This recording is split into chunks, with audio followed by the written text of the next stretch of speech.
Basically, what's happening here, they've been having sex, they had a siesta, he started fucking her during the siesta while she was asleep.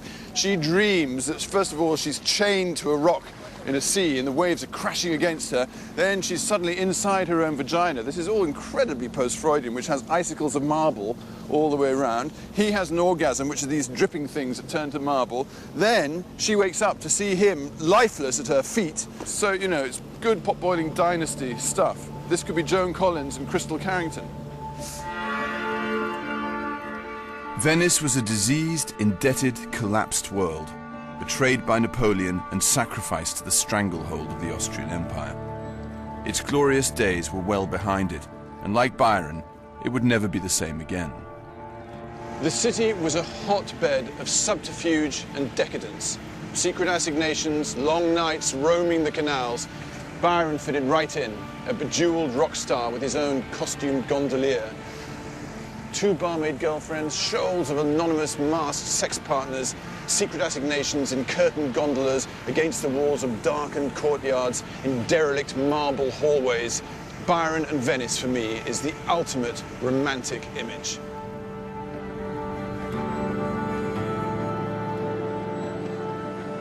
By his evocative writings about Venice and the exoticism of his presence, he revived an interest in its strange glamour. Byron the Wanderer thought he had found a sort of peace here. As he wrote, "The city is decaying daily, however, here do I propose to reside for the remainder of my life."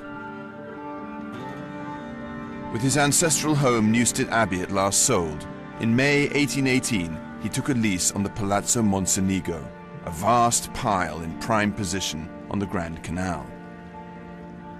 His entourage was growing, and with 14 servants and a menagerie of animals, including 2 charming monkeys, Lord Byron moved in. Oh, God, it's beautiful, isn't it?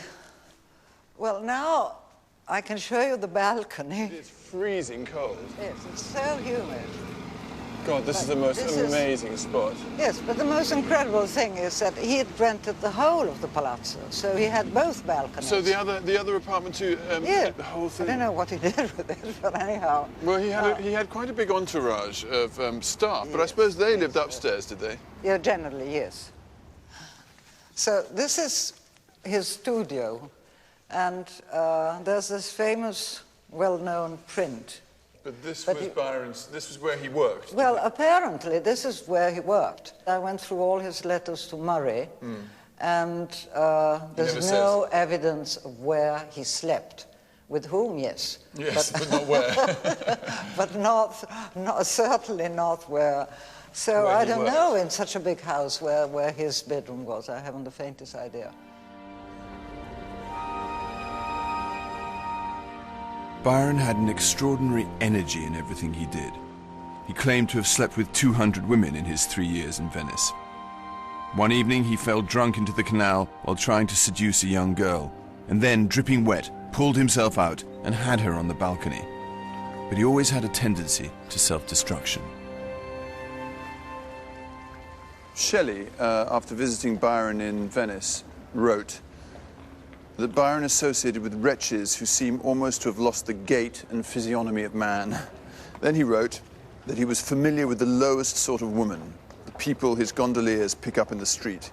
He allows fathers and mothers to barter with him for their daughters. I think he was like a pig, probably, by the end of it. But I think it served a purpose for him.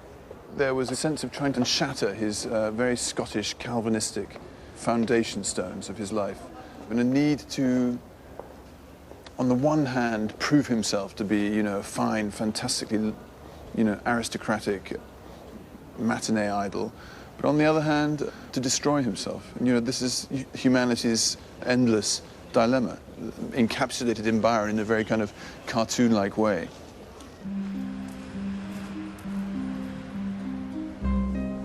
All of life was art to Byron. A visit to this anatomical museum with its preserved distortions of the human form was a bit off the beaten track for most travelers, but he found it fascinating. That he had gonorrhea is without doubt, but the fact that he wrote about syphilis in Don Juan suggests to me that he too might have been a sufferer.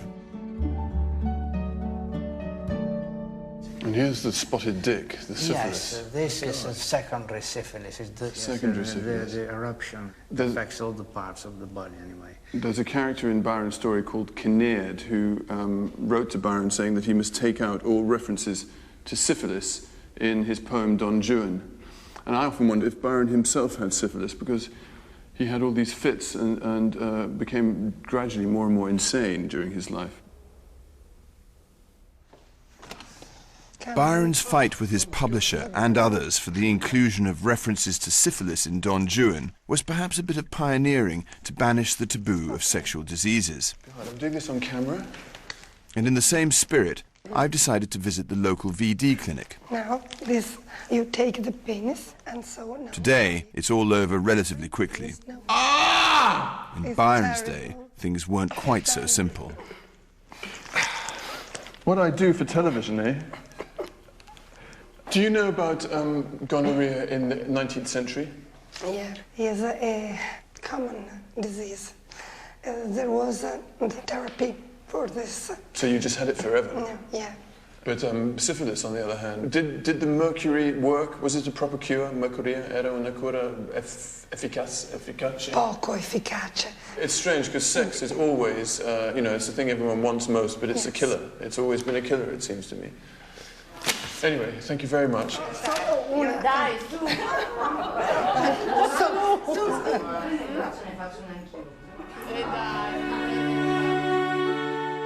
But perhaps even for Byron, the relentless hedonism was in the end too much. One of his most touching poems indicates a distinct change of pace. So we'll go no more a-roving so late into the night, though the heart be still as loving and the moon be still as bright.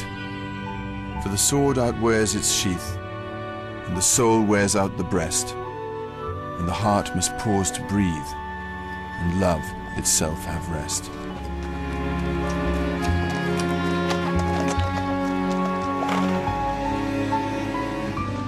He does truly seem to have given up on roving. He rediscovered politics and settled into a particular sort of domestic entente with a married woman, Teresa Guiccioli.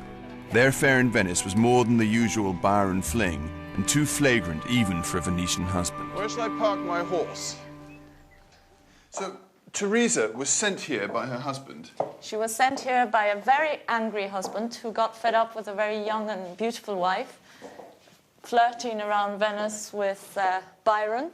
And in fact, he sends her down to Kazan, and she comes here and she sulks. Basically. Maria Adelaida Vanzo's family have lived in this house since the Guicciolis left. What's your take on the Teresa Byron relationship then?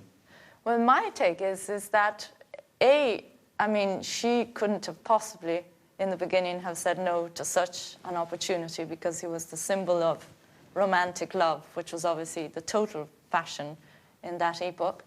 And I think in the beginning she is totally infatuated with him, and then love for a while, passionate love. Well, they had sex for 4 whole days, and he writes a letter to her. These corridors make me think of, about reminding her how they've been having sex in the corridors and how exciting it was, in corridors against walls, nearly being discovered by the staff. It's a difficult relationship to get a grip on. Yes. And my feeling is that he was so into his own image, and also he just turned 30 and he was having a kind of midlife crisis. He thought he couldn't go on having these, you know, terrible sexual antics, waking up with kind of half-dead syphilitic whores or with one leg. And so, like, in that typical kind of male midlife crisis thing, you think you can resolve everything with a relationship. And so he kind of plunged into this relationship with a girl who was really, I don't think, at all suited to him. Some people have brought it up to the stars, some people have made it into a terribly low relationship. But in fact, it was simply love between a poet and a beautiful girl who had a very strong practical sense. I agree with you there. And at the end, that practical sense is really what remains, because he goes off to Greece because he's terrified of being caught, and she remains. She cries a bit, and then she gets on with her life.